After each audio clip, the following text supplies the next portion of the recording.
भाई तुम खुद सोचो, एक टाइम था जब राजकुमार राव को लोग कहते थे इसका फेस हीरो जैसे लगता ही नहीं है। पूरी इंडस्ट्री राजकुमार राव को सिर्फ इग्नोर करती थी, लेकिन उसने सिर्फ छोटी छोटी चीजें चेंज की, अपने हेयर स्टाइल को इम्प्रूव किया, अपनी स्किन केयर पर ध्यान दिया, अपनी बॉडी पर ध्यान दिया, अपनी फिजिक पे ध्यान दिया, एंड सबसे बड़ी चीज, उसने अपनी प्रेजेंस को इम्प्रूव किया, उसने अपनी प्रेजेंस को अपग्रेड किया। आज तुम खुद ही देख लो, वही बंदा जिसकी शक्ल पर लोग कमेंट करते थे अब हर मूवी में लीड रोल्स मिल रहे हैं, इंडस्ट्री का हीरो माना जाता है।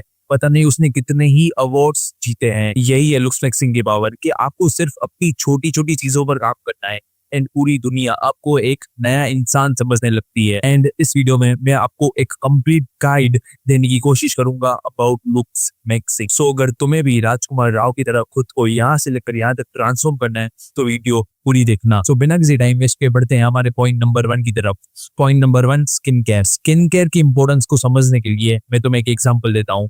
मेरी ये 7th स्टैंडर्ड की फोटो देखो, जिसमें मैं कितना ज्यादा टैंड लग रहा हूँ, एकदम बदसूरत, एकदम कलूटा। क्योंकि उस टाइम पर मैं पतंग बहुत सारा उड़ाता था। मैं दोपहर से लेकर शाम के 6-7 बजे तक अपने दोस्तों के साथ पूरा दिन सिर्फ पतंग ही उड़ाता रहता था।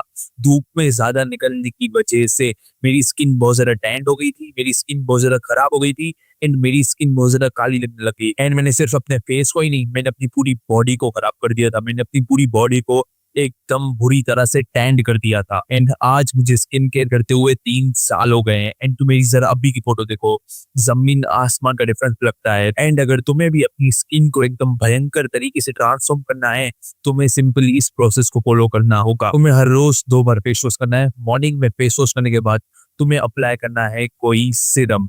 अगर तुम्हारी स्किन पर बहुत ज्यादा पिंपल्स और एक्ने हो रखे हैं तो मैं तुम्हें यही सजेस्ट करूंगा कि तुम ऑर्गेनिक का ये नया सिनेमाइड सीरम यूज करो, क्योंकि ये बेस्ट सीरम अभी तक मार्केट में अवेलेबल है, वो भी कम से कम प्राइस में। इसके रिजल्ट्स एकदम बढ़िया है एंड इसे लगाते ही तुम्हारी स्किन एकदम स्मूथ होना स्टार्ट हो जाएगी। उसके बाद सिंपली एक सनस्क्रीन लगाओ एंड अपने स्किन केयर को यहाँ पर एंड कर दो। तुम्हें अपने स्किन केयर को ज्यादा कॉम्प्लेक्स बनाने की जरूरत नहीं है। मैं भी 2-3 साल से इसी सिंपल प्रोसेस को फॉलो करता हूँ एंड मैंने अपनी स्किन को यहाँ से लेकर यहाँ तक ट्रांसफॉर्म किया है, वो भी बहुत ज्यादा इजीली। तुम्हें कोई जरूरत नहीं है महंगे महंगे प्रोडक्ट्स लगाने की एंड अपने स्किन केयर को बहुत ज्यादा कॉम्प्लेक्स बनाने की। रात के टाइम पर भी तुम्हें फेस वॉश करना है। फेस वॉश करने के बाद सिंपली अपना नया सिनेमाइड सीरम अभी लगा लो। देन उसके बाद तुम्हें लगाना है मॉइस्चराइज। बट अगर तुम मॉइस्चराइजर नहीं लेना चाहते तो मैं तुम्हें यही सजेस्ट करूंगा कि तुम एलोवेरा जेल यूज करना स्टार्ट कर दो। पतंजलि या नेचुरल वाली एलोवेरा जेल तुम यूज कर सकते हो, क्योंकि वो एकदम मार्केट में बेस्ट आती है एंड मैं भी अपने पहले के टाइम पर उन्हीं प्रोडक्ट्स को यूज करता था। Point number 2, facial aesthetics. भाई मुझे नहीं पता कि तुम्हें म्यूइंग करनी है या नहीं, क्योंकि आज के टाइम पर बहुत सारे क्रिएटर्स ऐसे भी बोलते हैं कि भाई म्यूइंग नहीं करनी चाहिए, म्यूइंग के बिना भी हमें अच्छे खासे फेशियल एस्थेटिक्स मिल सकते हैं।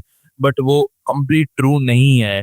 तुम्हें अगर अच्छे खासे फेशियल एस्थेटिक्स चाहिए तो तुम्हें अपनी बॉडी में से फैट परसेंटेज को काफी हद तक रिड्यूस करना पड़ेगा। उसके बाद ही तुम्हारी जॉ लाइन, तुम्हारे चीक बोन्स एंड तुम्हारा फेशियल का स्ट्रक्चर बेहतर दिखने वाला है। बट म्यूइंग के केस में ऐसा नहीं है। हमारे फेशियल एस्थेटिक्स में काफी सारे फेशियल फीचर्स इंक्लूड होते हैं, जस्ट लाइक हमारी आईज, हमारे चीक बोन्स, हमारी जॉ लाइन, हमारा फोरहेड एंड इवन हमारा नोज भी। एंड म्यूइंग इन सारी चीजों को एक बार में एकदम भयंकर तरीके से ट्रेन करती है, इफेक्ट करती है। सो इसलिए मैं सबको यही सजेस्ट करता हूँ कि भाई म्यूइंग करो। म्यूइंग के रिजल्ट्स एकदम भयंकर आते हैं।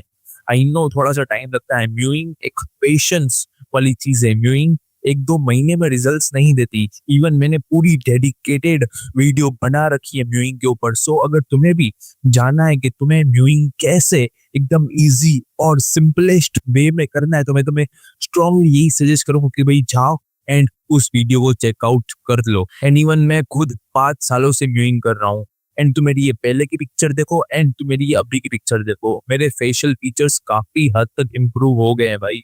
मैं म्यूइंग का प्रैक्टिकल एग्जाम्पल हूँ मेरी ट्रांसफॉर्मेशन को लेकर। एंड अगर तुम्हारे फेस पर बहुत ज्यादा ब्लोटिंग, अनकंडीशनिंग, तुम्हारा फेस बहुत ज्यादा फूला फूला रहता है तो मैं तुम्हें यही कहूंगा कि भाई तुम्हें अपने वाटर इनटेक को इंक्रीज करने की जरूरत है। अपने सॉल्ट इनटेक को थोड़ा सा कम कर लो एंड अपने शुगर इनटेक को भी थोड़ा सा कम कर लो। एक्सरसाइज करना आज से ही स्टार्ट कर दो। अपनी डेली रूटीन में कार्डियो को ऐड करना स्टार्ट कर दो। इससे क्या होगा कि तुम्हारी बॉडी उस एक्सेस स्वेलिंग को रिड्यूस करना स्टार्ट कर देगी। तुम्हारी स्किन पर जितने भी pimples, acne and unwanted swelling है, तुम्हारा फेस बहुत ज्यादा फुला फुला लगता है ना, वो सब कुछ कम होना स्टार्ट हो जाएगा। जिससे ही तुम इन सारी हैबिट्स को अपनी डे टू डे लाइफ में प्रैक्टिकल इंप्लीमेंट करना स्टार्ट कर दोगे। लास्ट फैक्टर फेशियल एस्थेटिक्स का ये भी है कि तुम्हें च्यूइंग करना स्टार्ट करना होगा। च्यूइंग दो टाइप से तुम कर सकते हो, या तो तुम अपनी डेली लाइफ में हार्ड फूड्स को च्यू करो, एंड अगर मैं अपनी बात करूं, मेरी डाइट में इतने ज्यादा हार्ड फूड्स प्रेजेंट नहीं है, सो मैं पता है क्या करता हूँ, मैं जिम में नॉर्मल च्यूइंग गम्स यूज करता हूँ च्यू करने के लिए। मैं जिम हर रोज 1.5 घंटा तो 2 घंटा मीन्स 1.5 to 2 आवर्स तो जाता ही हूँ, एंड उस पूरे टाइम पीरियड के अराउंड मैं च्यू करता रहता हूँ, जिसकी वजह से मेरे फेशियल फीचर्स अच्छे से डेवलप होते हैं। क्योंकि तुम्हें भी पता होगा कि हमारे फेस पर काफी सारे मसल्स होते हैं, ठीक है ना, हमारे फेशियल फीचर्स काफी सारे मसल्स का मिक्सअप होते हैं, एंड उसे ट्रेन करने के लिए हमें च्यू करना पड़ता है। तो आज से ही च्यूइंग करना स्टार्ट कर दो। सो याद रखना कि तुम्हें कौन सी भी उल्टी सीधी च्यूइंग गम यूज नहीं करनी है च्यू करने के लिए, तुम्हें यूज करनी है sugar free chewing gum. Point number 3, physique पूरी लुक्स मैक्सिंग जर्नी का सबसे इंपॉर्टेंट पार्ट होता है। अगर तुम्हारा फेस बदसूरत है, अगर तुम्हारे फेस कुछ ज्यादा खास है नहीं, बट तुम्हारे पास वेल डेवलप्ड फिजिक है, तो भी तुम अट्रैक्टिव लग सकते हो। बहुत सारे एग्जांपल्स है इंस्टाग्राम पर, यूट्यूब पर, ऐसे कई सारे क्रिएटर्स हैं जिनका फेस कुछ ज्यादा खास है नहीं, बट उनकी फिजिक एकदम शार्प है। सो अपनी फिजिक को मैक्सिमाइज करने के लिए फर्स्ट स्टेप यही रहता है कि तुम्हें आज से ही जिम जाना स्टार्ट करना होगा। पर अगर तुम्हारे पास पैसे नहीं है या टाइम नहीं है, तो तुम होम वर्कआउट भी कर सकते हो। मैं जब 10th में था तब मेरे पास पैसे नहीं थे जिम जाने को, एंड मेरे पास टाइम भी नहीं था, क्योंकि स्कूल ट्यूशन के चक्कर में मेरे पास इतना टाइम ही नहीं रहता था कि मैं जिम ज्वाइन कर सकूं। एंड इसलिए मैंने होम वर्कआउट स्टार्ट कर दिया था। दोपहर को स्कूल से आकर मैं खाना खाता था, देन उसके बाद मैं अपना होम वर्कआउट स्टार्ट कर देता था।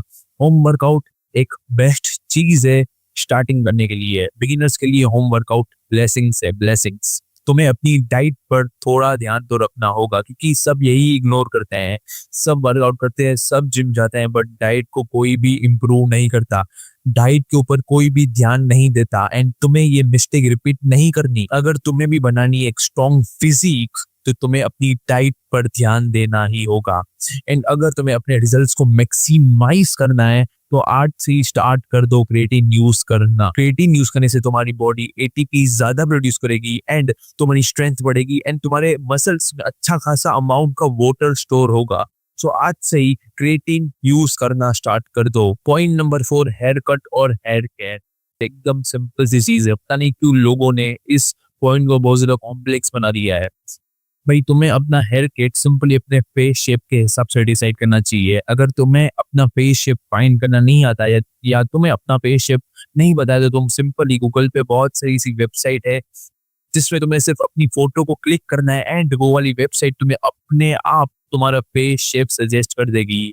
अगर मैं अपनी बात करूं तो मेरा फेस शेप है ऑक्टेंगल, एंड ऑक्टेंगल फेस शेप के ऊपर लंबे बाल बहुत ज्यादा सूट करते हैं, एंड अच्छी बियर्ड भी।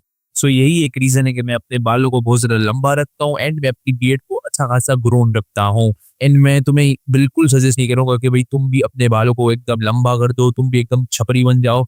नहीं, तुम्हें अपनी हेयर कट अपने फेस शेप के हिसाब से ही डिसाइड करना है। एंड अभी बात करते हैं बियर्ड की। अगर तुम्हारी अच्छी खासी बियर्ड आ रही है तो तुम उसे रख सकते हो, बट अगर तुम्हारी पैची बियर्ड आ रही है, यहाँ पर ज्यादा बाल, यहाँ पर बाल ही नहीं है, ऐसा कोई सीन चल रहा है तुम्हारे साथ, तो आज ही बियर्ड शेव करवा दो। मुझे एक अच्छी बियर्ड आती है, यही एक रीजन है कि मैं बियर्ड रखता हूँ। मुझे बियर्ड रखना पसंद है, एंड मुझे बियर्ड आ भी रही है तो मैं इसे रखता हूँ। बट अगर तुम्हें बियर्ड नहीं आ रही है, मत रखो भाई। पैची बियर्ड आ रही है, नीचे इधर ज्यादा है इधर कम है, तो आज से ही बियर्ड रखना बंद कर दो। तुम आज से ही क्लीन शेव रखना स्टार्ट कर दो। बट अगर तुम्हें जानना है कि बियर्ड कैसे ग्रो करते हैं, तो मैंने इसके ऊपर भी एक डेडिकेटेड वीडियो बनाई है, सो अगर तुम चाहो तो उसे भी देख सकते हो। आईब्रोज भी फेशियल हेयर का सबसे ज्यादा इम्पोर्टेंट फीचर है। अपनी आईब्रोज को ग्रो करने के लिए मैं तुम्हें एक सिंपल सा मंत्र बताता हूँ। रात को सोने से पहले अपनी आईब्रोज पर सिंपली कोकोनट ऑयल से मसाज कर लो, हर रोज ये करके देख। And additional tip, derma roller use करना स्टार्ट कर दो। फास्ट रिजल्ट चाहिए, धर्मा रोलर एक की है। मैंने तुम्हें लुक्स मिक्सिंग का ए से लेकर जेड तक सारा ज्ञान दे दिया है। तुम्हें और कुछ भी ज्यादा जानने की जरूरत नहीं है, तुम्हें कोई भी ओवर थिंकिंग करने की जरूरत नहीं है, एंड तुम्हें रिजल्ट्स मिलेंगे। सो अगर वीडियो थोड़ी सी भी अच्छी लगी हो, सब्सक्राइब कर देना, लाइक कर देना, एंड अपने एक दोस्त के साथ शेयर करना मत भूलना। मैं मिलता हूँ आपको नेक्स्ट वीडियो में, तब तक के लिए गुड बाय।